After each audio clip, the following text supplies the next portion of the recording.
Viewers দেখেন, এই যে আজকে আমরা দেখাবো 250 কেজি একটা মেশিনের এই যে একটি যে আছে গার লকটা, এই লকটা ভেঙে ফেলেছে। আমরা এই লকটা এখন পরিবর্তন করব। এই দেখেন, এই যে থেকে ভেঙে গেছে, এই হলো একটা স্কেল। তো আপনারা দেখতে থাকেন আমরা কীভাবে এটা পরিবর্তন করি। এই দেখেন, আমরা এই গারটা খুলে ফেলাইছি।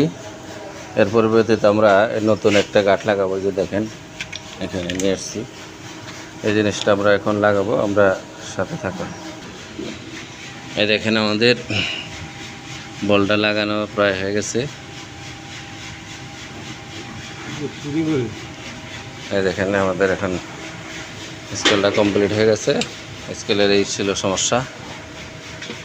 ধন্যবাদ সবাইকে। এরকম কোনো সমস্যা পড়লে আমরা এইভাবে ঠিক করতে পারবো।